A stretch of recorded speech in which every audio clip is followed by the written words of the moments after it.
Pre August যেটা হচ্ছিল 5th August, সেখানে যখন প্লান্ডারিং হচ্ছিল, বিভিন্ন ব্যাংক থেকে যে টাকা সাইফন আউট হচ্ছিল এবং কোনো কন্ট্রোল ছিল না, সেন্ট্রাল ব্যাংক যে টাকা প্রিন্ট করে রিপোর্টেড 66,000 crore টাকা এই যে প্রিন্ট করে দিচ্ছিল, এবং এই যে গ্রুপের যা ইচ্ছা তাই করে বেড়াচ্ছে, মানে কোনো রকম সেই আমার বন্ড থেকে শুরু করে অন্যান্য যেগুলো করছিল, প্রথমে বলবো সেটা একদম দৃশ্যমান পরিবর্তন হয়েছে। তো এটা আমার কাছে মনে একটা বিরাট একটা এখানে আপনার অ্যাটলিস্ট টাকা বের হচ্ছে না, এটা বন্ধ হয়ে গেছে এখন ধরেন। এবং এবং আমরা দেখছিলাম যে যে প্রতি মাসেই বাংলাদেশ ব্যাংক থেকে ডলার প্রায় বিলিয়ন ডলার চলে যাচ্ছে, সেটা বন্ধ হয়ে গেছে।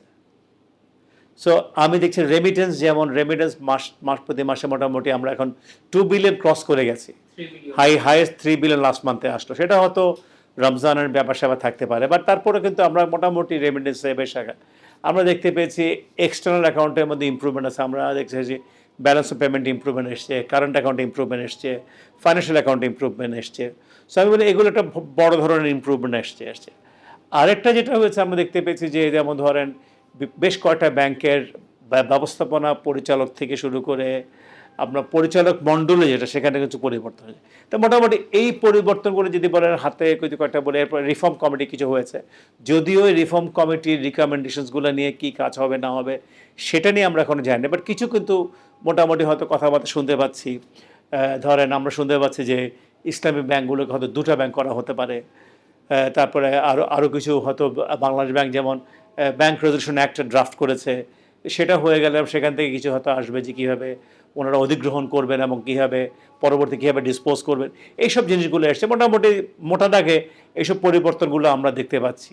আরেকটা হচ্ছে একটা পলিসি রেট, যে বলবো পলিসি রেট, আমি বলবো পলিসি রেটটাও বেশ বাড়িয়েছেন এবং 10% নিয়েছেন। ইন দ্য প্রসেস ইনফ্লেশনের কিছু, আমি যেটা এখন 11-12 হয়ে সেখান থেকে অ্যাটলিস্ট 10-এর নিচে নেমে এসছে। এখন এটাকে হয়তো এটা শুধুমাত্র বাংলাদেশ ব্যাংকের মনিটারি পলিসি তো না, এটা সাপ্লাই ইস্যু থাকে। সো ওই পার্টটাও আসলে দেখার ব্যাপার আছে আর কি।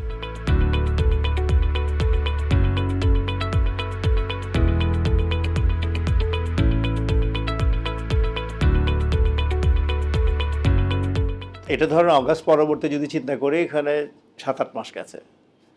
তো 7-8 মাসে এটা আসলে অবশ্যই আমরা তো যেহেতু as a nation very emotional, আমাদের ডেফিনেটলি ইমোশনাল পার্সপেক্টিভে অনেক ধরনের এক্সপেকটেশন থাকে, কিন্তু ওটা আবার প্র্যাকটিক্যাল ইয়েটা চিন্তা করতে হবে। কেন আপনি দেখেন আমরা অনেক সময় শ্রীলঙ্কার সাথে বাংলাদেশকে আমরা তুলনা করি, অনেকে করেছেন।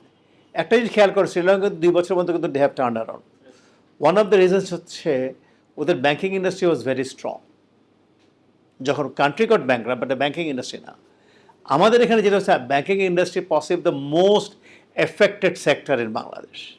সো এই ব্যাঙ্কিং ইন্ডাস্ট্রি যেমন ধরেন এখন আমরা প্রায় 20% বলছি এনপিএল, এবং এনপিএল কিন্তু আরও বাড়তে পারে। সো এইটা হয়েছে কি, এখন এটা একটা পুরো রিভ্যাম্প করা দরকার আছে। সো আমি মনে করি ধরেন যে সমস্ত পরিবর্তন বিভিন্ন ধরনের, আবার দেখেন tax GDP ratio one of the lowest in the world, তাই না? আমাদের এখানে যার জন্য দেখা যাবে যে আমাদের বিভিন্ন সময় বিভিন্ন চাপটা সৃষ্টি হয়। যেমন ধরুন আমাদের বলি যে আমাদের জিডিপি যেহেতু আমাদের যে ডেট টু জিডিপি, এটা মোটামুটি একটা খুব খেয়ে না হলেও হয়তো মোটামুটি 40-45% আছে, এটা ওকে। কিন্তু প্রবলেমটা গেছে আমি যে ট্যাক্স জিডিপি সো লো, সো আমার এই ডেট রিপেমেন্টে কি সমস্যা, যার জন্য এটা নিয়ে অনেক কথা হয়। যার জন্য দেখবেন যে গভর্নমেন্টের কিন্তু বড়োইং বেড়ে গেছে অনেক ব্যাঙ্কিং সেক্টর থেকে।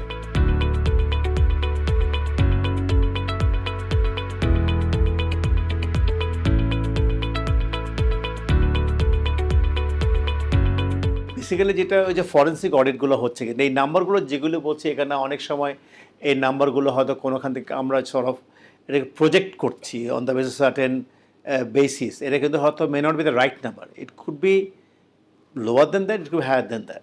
যেমন বলা হচ্ছে যে প্রতি বছর প্রায় $15 বিলিয়ন করে আপনার বাইরে চলে গেছে, বা 10 বিলিয়ন চলে গেছে, রাফলি $150 বিলিয়ন হ্যাজ বিন সাইফন্ড আউট, হতে পারে। কিন্তু এটা নিয়ে কোনো স্পেসিফিক কোনোখান থেকে কিন্তু যোগ করে কিন্তু আসেনি। তো এই নাম্বারগুলো এখনও কিন্তু বেসিক্যালি আমরা বিভিন্ন খান থেকে হয়তো এনে এটাকে বলছি, কিন্তু এই ফরেন্সিক অডিটগুলো হয়ে গেলে যখন এগুলো কমপ্লিট হবে, তখন আমরা সম্ভবত বুঝতে পারবো যে আসলে কোথায় আছে। এটা শোনেন, even before this change over আমাদের মানে এডিবি বলেন, মাল্টিল্যাটারালস, আইএফসি যারা বলেন, ওরা কিন্তু সবসময় বলেছে আমাদের 25% the book basically basic it is not good. তো তার মধ্যে ধরেন 25% মধ্যে তো এটা কিন্তু উইদাউট কনসিডারিং ধরেন সেই বেক্সিমকো এসালাম, অ্যান্ড বেক্সিমকো এসালাম কিন্তু অনেকে বলছে 2.5-3 লক্ষ টাকা দেওয়ার টাকা কিন্তু এখানে আছে। শুধুমাত্র তারা না, ওদের সাথে অ্যাফিলিয়েটেড গ্রুপ, যেমন ধরেন হয়তো ওদের গ্রুপ না কিন্তু একটা সাপোর্ট ছিল প্রচ্ছন্ন, ধরেন অনেক নেতারা ছিলেন যারা বিভিন্ন নামে বেনামে এরাও লোন নিয়েছেন। তো এটা যদি যোগ করেন দেখা যাবে যে অলমোস্ট ডাবল হয়ে যাচ্ছে, তাই না? সো আমি সেইভাবে যদি চিন্তা করি যে আমি যদি ওইদের যে লোন অ্যামাউন্ট আমরা শুনতে পাচ্ছি 2.5-3 লক্ষ টাকা, তার মানে আমার যে এখন যে প্রায় 3.5 লক্ষ টাকা মতো আমার এখন এনপিএল, এর সাথে এইটা যোগ হবে। তো যোগ হলে স্বাভাবিকভাবে 20-40 হয়ে যেতে পারে। এখন so this is how basically আমরা যদি আপনার নাম্বারের বেসিস জিজ্ঞেস করেন, এটা হচ্ছে আমার বেসিক। কিন্তু এখনও কিন্তু আমরা নাম্বারগুলো এখনও পাইনি, যেটা হয়তো মেবি আর কয়েক মাসের মধ্যে হয়তো আমরা আশা করছি যে এই পুরো নাম্বারটা বেরিয়ে আসবে।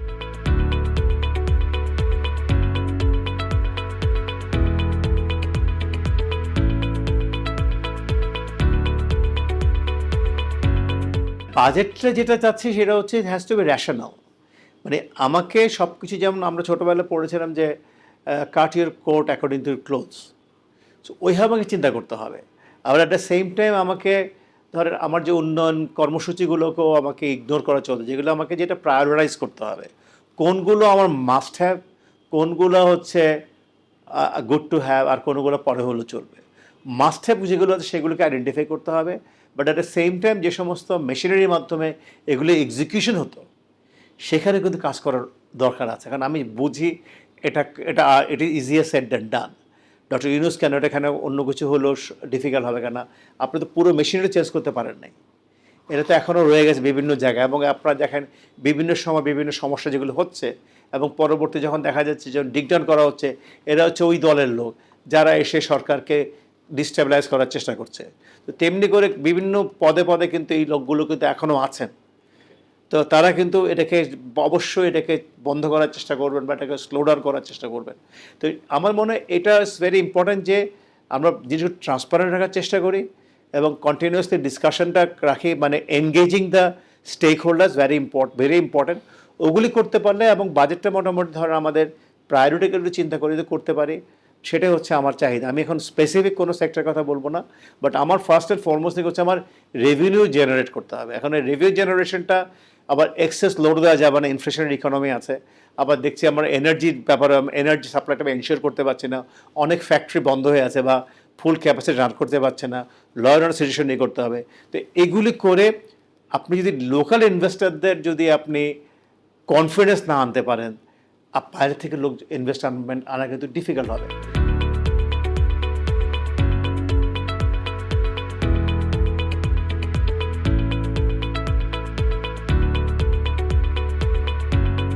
কোনো পজিটিভ নাই এখানে। এটা ডেফিনেটলি যেটা আমি বললাম যে ওই আপনার ইনফ্যাক্ট আপনাদের দেখবেন যদি আমার কিন্তু অলরেডি গ্রোথ কমে এসেছিলো। It's not that everything has happen post August. আমার কিন্তু গ্রোথ অফ প্রাইভেট সেক্টর কিন্তু বেশ কমে আসছে, কিন্তু আপনি ইন্টারেস্ট কমিয়েছেন। তারপর দেখেন এমপিএসের কাছে থেকে কিন্তু খুব একটা ছিলাম না, একবার দুবার মতো কাছাকাছি তাছাড়া কিন্তু কম ছিল। সো ওটা কিন্তু একটা, আর দেখেন আপনার এলসি ওপেনিং প্রায় 30% কমে গেছে। তো আমার দেশের যদি বলেন এমপ্লয়মেন্ট জেনারেশন বলেন, ইকোনমিক অ্যাক্টিভিটিস বলেন, এটা তো বেসিক্যালি যত আমি ক্যাপিটাল ইনভেস্টমেন্টটা করবো এটা হচ্ছে না। এটার ওয়ান অফ দ্য রিজন হচ্ছে ল অ্যান্ড অর্ডার সিচুয়েশন। আরেকটা আমার কাছে মনে হয় হয়তো লোকজন এখন দেখি কী হয়, নির্বাচিত সরকার কীভাবে না, কারণ রিফর্ম তো করছেন, এটা হচ্ছে একটা ইন্টারিম গভর্নমেন্ট, এই রিফর্মগুলো ওনারা বলছেন। এবং যেটা ডক্টর ইউনুস বলেছেন যে আমি রিফর্মগুলো টাঙিয়ে দেবো, আপনারা যারা যারা কী করতে পারেন না করতে সেখানে বলেন।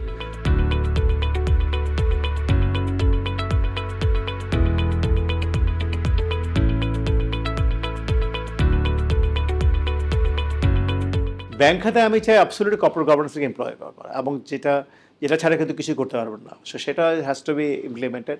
বাংলাদেশ ব্যাংকের অ্যাবসলিউট ইন্ডিপেন্ডেন্স,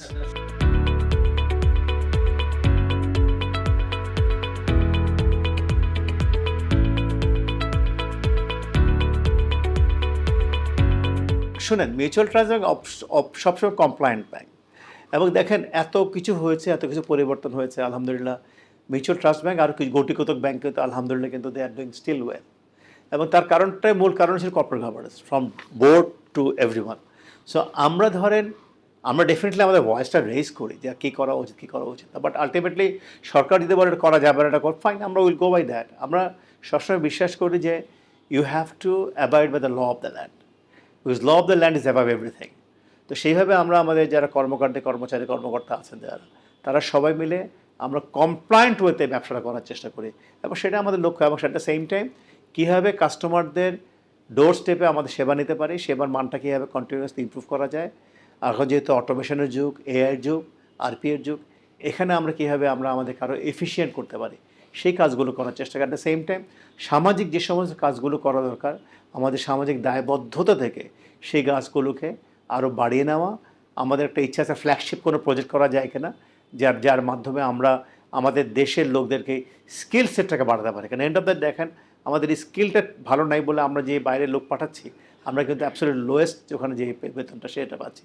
আমরা যদি স্কিলটা বাড়িয়ে করতে পারতাম, তাহলে look at Philippines, look at India, তারা যেহেতু স্কিল সেটটা বাড়িয়ে লোকজন পাঠায়, even Nepal for that matter, তাদের কিন্তু রেভিনিউস কিন্তু একজনে আমার যেখানে হয়তো 1200 দিরহাম পায়, সেটা যদি ভালো করতে পারে তো 2000 পেতে পারতাম। সো একই পরিমাণ লোক পাঠিয়ে আমার রেমিটেন্সের অ্যামাউন্ট কিন্তু আমি বাড়াতে পারি। এইসব দিকগুলো আমার মনে হয় নিয়ে কাজ করতে পারলে, আর আমার ব্যাংক থেকে যেটা বললেন, ব্যাংক থেকে আমরা সবসময় চেষ্টা করব টু রিমেন কমপ্লায়েন্ট।